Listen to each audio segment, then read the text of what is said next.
Sivananda and Veda தியான பீடத்தின் சார்பாக சகோதர சகோதரிகள் அனைவருக்கும் ஆத்ம வணக்கம். நாம் இன்று சிந்திக்கவிருக்கும் தலைப்பு மந்திரம் எந்திரம். ஆம், மந்திரம் எந்திரம். மந்திரம் உண்டு என்றால் உண்டு.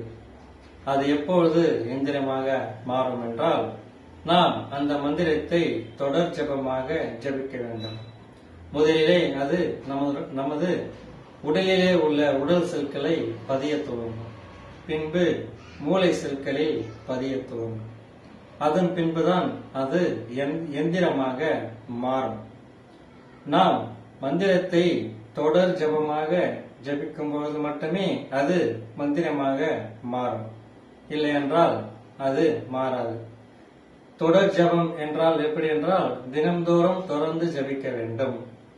ஒரு நாள் நாம் ஜபிப்பதை நிறுத்தினோம் என்றால், மறுநாள் ஜபித்தோம் என்றால் மறுநாளில் இருந்து ஒன்றுதான் கணக்கு. இப்பொழுது ஒரு 20 நாள் தொடர்ந்து ஜபித்து விட்டு 21வது நாள் விட்டுவிட்டோம் என்றால், 22வது நாள் ஜபித்தோம் என்றால் அது 21 கணக்கு வராது, ஒன்றிலிருந்து தான் கணக்கு வரும்.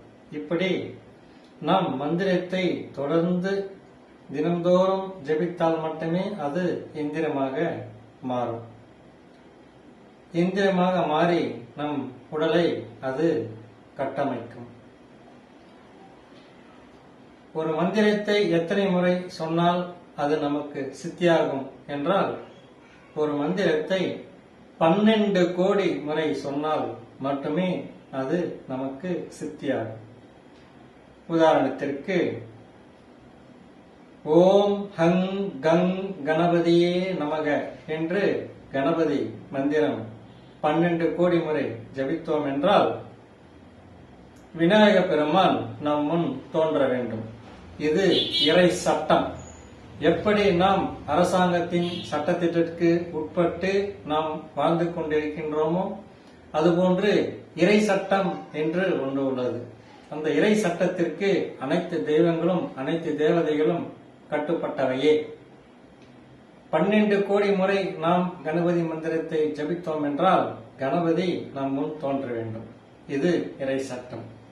அதே போன்று முருகப்பெருமான் மந்திரமாகிய ஓம் ஐம் கிளீம் சௌம் சரவண பவாய நமக என்ற முருகப்பெருமானின் மந்திரத்தை நாம் ஜபித்தோம் என்றால் 12வது கோடி முறை ஜபித்து முடிக்கும் பொழுது முருகப்பெருமான் நம் முன் தோன்ற வேண்டும். இது இறை சட்டம். அதே போன்று நாராயண மந்திரம் ஓம் நமோ நாராயணாய நமக என்ற மந்திரத்தை 12 கோடி முறை ஜபித்தோம் என்றால் நாராயண பகவான் நம் முன் தோன்ற வேண்டும். இது இறை சட்டம். அதே போன்று வள்ளல் பெருமான் மகா மந்திரம் அருட்பெரும் ஜோதி அருட்பெரும் ஜோதி தனிப்பெரும் கருணை அருட்பெரும் ஜோதி என்ற மகா மந்திரத்தை நாம் ஜபித்தோம் என்றால் 12 கோடி முறை ஜபித்தோம் என்றால் 1000 கோடி சூரிய பிரகாசமாக அருட்பெரும் ஜோதி ஆண்டவர் தோன்றி நம்மை ஆட்கொள்வார். இது இறை சட்டம். இந்த வகையிலே மந்திரம் உண்டு. அந்த மந்திரத்தை எந்திரமாகவும் மாற்றலாம் என்று கூறி இந்த சிந்தனையை இதோடு நிறைவு செய்து கொள்கின்றோம். மீண்டும் அடுத்த பதிவில் சந்திப்போம். நன்றி. ஆத்ம வணக்கம்.